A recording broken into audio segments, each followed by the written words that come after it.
A mulher apanhada em adultério. Nós lemos em João 8, versos 1 a 11, o seguinte: Jesus, entretanto, foi para o Monte das Oliveiras.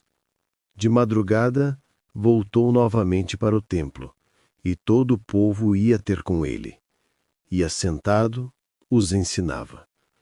Os escribas e fariseus trouxeram à sua presença uma mulher surpreendida em adultério, e, fazendo-a ficar de pé no meio de todos, disseram a Jesus: Mestre, esta mulher foi apanhada em flagrante adultério. E na lei nos mandou Moisés que tais mulheres sejam apedrejadas. Tu, pois, que dizes? Isto diziam eles, tentando-o, para terem de que o acusar. Mas Jesus, inclinando-se, escrevia na terra com o dedo. Como insistissem na pergunta, Jesus se levantou e lhes disse: Aquele que dentre vós estiver sem pecado, seja o primeiro que lhe atire pedra. E, tornando a inclinar-se, continuou a escrever no chão. Mas, ouvindo eles esta resposta e acusados pela própria consciência, foram se retirando um por um, a começar pelos mais velhos até os últimos, ficando só Jesus e a mulher no meio onde estava. Erguendo-se Jesus, e não vendo a ninguém mais além da mulher, perguntou-lhe: Mulher, onde estão aqueles teus acusadores? Ninguém te condenou? Respondeu ela: Ninguém, Senhor. Então lhe disse Jesus: Nem eu tampouco te condeno. Vai e não peques mais. Embora Cristo tenha sido maltratado no capítulo anterior, tanto pelos governantes quanto pelo povo, aqui ainda o temos em Jerusalém, ainda no templo. Quantas vezes ele os teria reunido? Observe. Seu retiro à noite fora da cidade, ele foi para o Monte das Oliveiras. Se para a casa de algum amigo ou para alguma barraca armada ali, agora na festa dos tabernáculos, não é certo. Se ele descansou lá, ou, como alguns pensam, continuou a noite toda em oração a Deus, não nos é dito. Mas ele saiu de Jerusalém talvez porque não tivesse nenhum amigo lá que tivesse bondade ou coragem o suficiente para lhe dar uma noite de hospedagem, enquanto seus perseguidores tinham suas próprias casas para onde ir. Ele não podia nem mesmo pegar emprestado um lugar para deitar a cabeça. Mas o que ele deveria fazer era ir 1 ou 2 milhas para fora da cidade. Ele se retirou, como alguns pensam, porque não se exporia ao perigo de um tumulto popular durante a noite. É prudente sair do caminho do perigo sempre que pudermos fazer isso sem sair do caminho do dever. Durante o dia, quando tinha trabalho a fazer no templo, ele se expunha voluntariamente e estava sob proteção especial. Mas à noite, quando não tinha trabalho a fazer, retirou-se para o campo e ali se abrigou. Seu retorno ao templo pela manhã e ao seu trabalho ali, verso 2, observe. Que pregador diligente Cristo foi! De manhã cedo, ele voltou e ensinou. Embora ele tinha ensinado no dia anterior, ele ensinou novamente hoje. Cristo era um pregador constante, a tempo e fora de templo. 3 coisas foram observadas aqui a respeito da pregação de Cristo. A hora, de manhã cedo. Embora ele se hospedasse fora da cidade e talvez tivesse passado grande parte da noite em oração secreta, ele chegou cedo. Quando o trabalho de um dia deve ser feito para Deus e para as almas, é bom começar cedo e aproveitar o dia diante de nós. O lugar, no templo. Não tanto por ser um lugar consagrado, pois então ele o teria escolhido em outras épocas, mas porque a nora era um local de concurso, e ele, por este, apoiaria assembleias solenes para adoração religiosa e encorajaria os povos a subirem ao templo, pois ele ainda não o tinha deixado desolado. Sua postura, ele sentou-se e ensinou. como alguém que tem autoridade e como alguém que pretenda cumpri-la por algum tempo. Quão diligentemente sua pregação foi atendida. Todo o povo vinha até ele, e talvez muitos deles fossem do povo do campo, que naquele dia voltariam para a casa da festa e desejavam ouvir mais um sermão da boca de Cristo antes de retornarem. Eles vieram até ele, embora ele tenha vindo cedo. Aqueles que o procuram cedo o encontrarão. Embora os governantes estivessem descontentes com aqueles que vinham ouvi-lo, eles vieram, e ele os ensinou, embora eles também estivessem com raiva dele. Embora houvesse poucos ou nenhum entre eles que fossem pessoas de alguma figura, Cristo os recebeu bem e os ensinou. Seu trato com aqueles que trouxeram a ele a mulher apanhada em adultério para apanhá-lo em uma armadilha. Os escribas e fariseus não só não queriam ouvir Cristo pacientemente, como também o perturbaram quando o povo o atendia. Observe aqui. O caso proposto a ele pelos escribas e fariseus, que aqui planejaram provocar uma briga com ele e colocá-lo em uma armadilha. Eles colocaram a prisioneira no tribunal. Verso 3. Eles trouxeram a ele uma mulher apanhada em adultério, talvez agora recentemente presa, durante o tempo da festa dos tabernáculos, que quando pode ser que seu habitar em tendas e seu banquete e alegria podem, por mentes violentas que corrompem as melhores coisas, tornar-se ocasiões de pecado. Aqueles que foram pegos em adultério deveriam ser condenados à morte pela lei judaica, que os poderes romanos permitiram que eles executassem. Então, ela foi levada perante o tribunal. Observe. Ela foi pega em adultério. Embora o adultério seja uma obra das trevas, que os criminosos geralmente tomam toda a cuidado que podem para esconder, às vezes é estranhamente trazido à luz. Aqueles que prometem a si mesmos segredo no pecado enganam-se a si mesmos. Os escribas e fariseus a trazem a Cristo e a colocam no meio da assembleia como se a deixassem totalmente ao juízo de Cristo, tendo ele se sentado como juiz no tribunal. Eles proferem uma acusação contra ela. Mestre, esta mulher foi apanhada em adultério. Aqui eles o chamam de mestre, a quem no dia anterior eles haviam chamado de enganador, na esperança de que com suas flatérias o enredassem. Mas embora os homens possam ser subjugados com elogios, aquele que sonda o coração não pode. O crime pelo qual a prisioneira é indiciada não é menos que o adultério, que de era patriarcal antes da lei de Moisés era considerado uma iniquidade a ser punida pelos juízes, Jó 31, versos 9 e 11, e Gênesis 38, 24.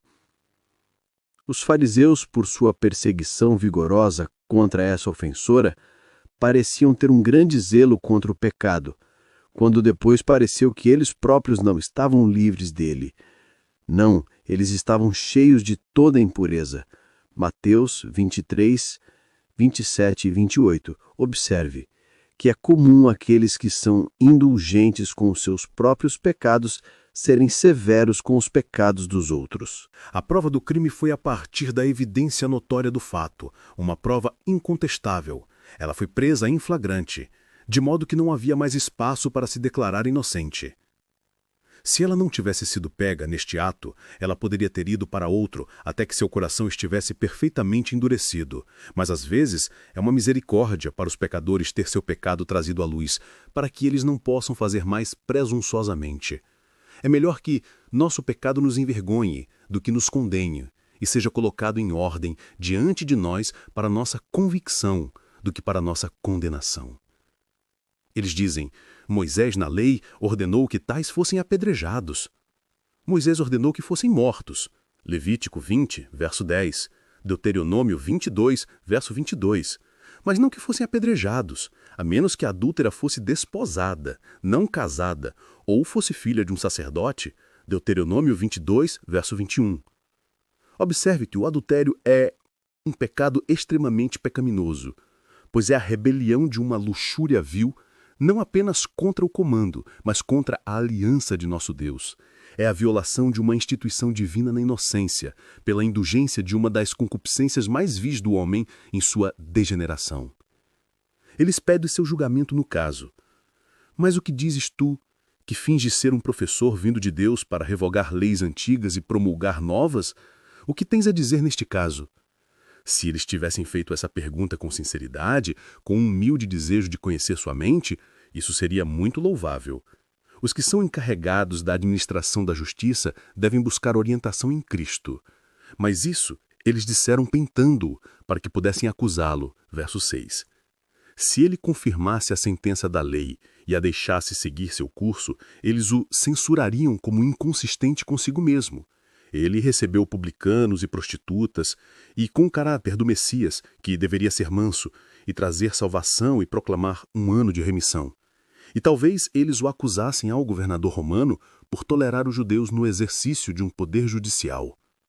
Mas, se ele absolvesse e desse sua opinião de que a sentença não deveria ser executada, como eles esperavam que ele fizesse, eles o representariam, primeiro, como um inimigo da lei de Moisés, e como um que usurpou uma autoridade para corrigi-la e controlá-la, e confirmaria aquele preconceito contra ele, que seus inimigos eram tão diligentes em propagar, que ele chegou a destruir a lei e os profetas. Em segundo lugar, como um amigo dos pecadores, e, consequentemente, um favorecido pelo pecado.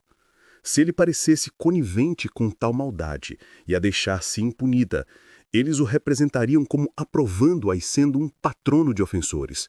Se ele fosse um protetor de ofensores, do que nenhuma reflexão poderia ser mais invejosa sobre alguém que professava o rigor, a pureza e os negócios de um profeta. O método que ele adotou para resolver este caso, e assim quebrar essa armadilha. Ele pareceu menosprezá-lo e fez ouvidos mounos. Ele se abaixou e escreveu no chão. É impossível dizer e, portanto, desnecessário perguntar o que escreveu. Mas esta é a única menção feita nos evangelhos da escrita de Cristo. Quando eles importunamente, ou melhor, impertinentemente, o pressionaram para uma resposta, ele entregou a condenação do prisioneiro aos promotores no verso 7. Por fim, ele os envergonhou e silenciou com uma palavra. Ele levantou-se, despertando como alguém do sono, e disse-lhes: aquele que dentre vós está sem pecado, deixe-o ser o primeiro a tirar uma pedra nela. Primeiro, aqui, Cristo evitou a armadilha que eles haviam armado para ele, e efetivamente salvou sua reputação. Ele nem refletiu sobre a lei, nem desculpou a culpa da prisioneira, nem, por outro lado, encorajou a acusação ou apoiou o seu calor. Veja o bom efeito da consideração. Em segundo lugar, na rede que eles estendem, seu próprio pé está preso. Eles vieram com o propósito de acusá-lo, mas foram forçados a se acusarem. Cristo reconhece que era adequado que a prisioneira fosse processada, mas apela às suas consciências se eles eram adequados para serem os promotores. Ele aqui se refere àquela regra que a lei de Moisés prescreveu na execução de criminosos, que a mão das testemunhas deve ser a primeira sobre eles, como no apedrejamento de Estevão, Atos 7, verso 58.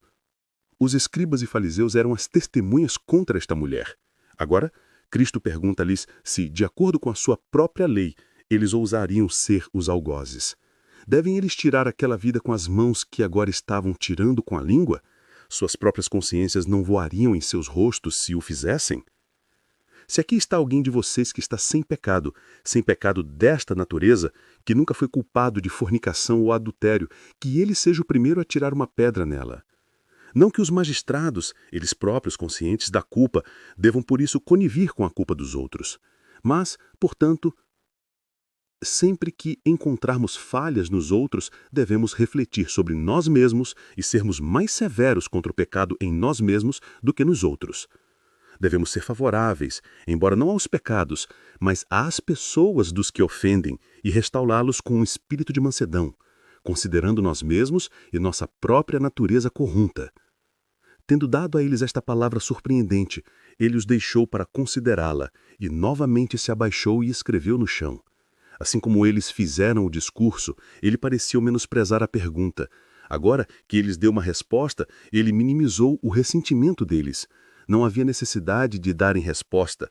O assunto estava alojado em seus próprios seios. Deixe-os tirarem o melhor disso lá. É bem provável que o Espírito Santo atuou na consciência daqueles homens para enxergarem seus próprios pecados, ainda que não os levasse a se arrependerem deles. Todavia, como no caso de Faraó, no caso de ter tomado Sara, mulher de Abraão, Deus o convenceu do pecado que intentava cometer em relação a ela. Os escribas e fariseus ficaram tão estranhamente impressionados com as palavras de Cristo que deixaram sua perseguição a Cristo, a quem não ousaram mais tentar, e sua acusação contra a mulher, a quem não ousaram mais acusar. Verso 9. Eles deixaram um a um. Só os promotores deixaram o campo e fugiram. A autocondenada prisioneira manteve sua posição com a resolução de cumprir o julgamento de nosso Senhor Jesus. Jesus foi deixado sozinho da companhia dos escribas e fariseus, livre de suas molestações, e a mulher em pé no meio da assembleia que assistia à pregação de Cristo, onde a colocaram. Ela não procurou escapar, embora tivesse oportunidade para isso, mas seus promotores apelaram para Jesus, e para ele ela iria, sobre ele esperaria sua condenação. Observe que aqueles cuja causa é trazida perante nosso Senhor Jesus nunca terão oportunidade de removê-la para qualquer outro tribunal, pois ele é o refúgio dos penitentes. A lei que nos acusa e exige julgamento contra nós é retirada pelo Evangelho de Cristo. Suas demandas são atendidas e seus clamores silenciados pelo sangue de Jesus. Nossa causa está apresentada no tribunal do Evangelho. Somos deixados a sós com Jesus. É somente com ele que temos que lidar agora, pois a ele é confiado todo o julgamento. Vamos, portanto, garantir nosso interesse nele e seremos sarados para sempre. Deixe o seu Evangelho nos governar e, infalivelmente, salvar-nos. Jesus levantou-se e não viu ninguém além da mulher. Embora Cristo pareça não prestar atenção ao que é dito e feito, mas deixa para os filhos dos homens em disputa lidarem entre si. Ainda assim, quando chegar a hora de seu julgamento, ele não mais manterá silêncio. Quando Davi apelou a Deus, ele orou: Levanta-te, Salmos 7, verso 6 e 94, verso 2. A mulher, é provável, ficou tremendo no tribunal como alguém em dúvida sobre o assunto. Cristo era sem pecado e poderia atirar a primeira pedra. Mas, embora ninguém seja mais severo do que ele contra o pecado, pois ele é infinitamente justo e santo, ninguém mais compassivo do que ele para com os pecadores, pois ele é infinitamente gracioso e misericordioso, e esta pobre malfeitora o encontra assim, agora que ela está em sua libertação. Aqui está o método dos tribunais de justiça observado. Primeiro, os promotores são chamados. Onde estão aqueles teus acusadores? Nenhum homem te condenou? Não que Cristo não soubesse onde eles estavam, mas ele perguntou para que pudesse envergonhá-los, que recusaram seu julgamento, e encorajá-la que resolveu cumpri-lo. O desafio de Paulo é assim: quem acusará os eleitos de Deus? Onde estão aqueles seus acusadores?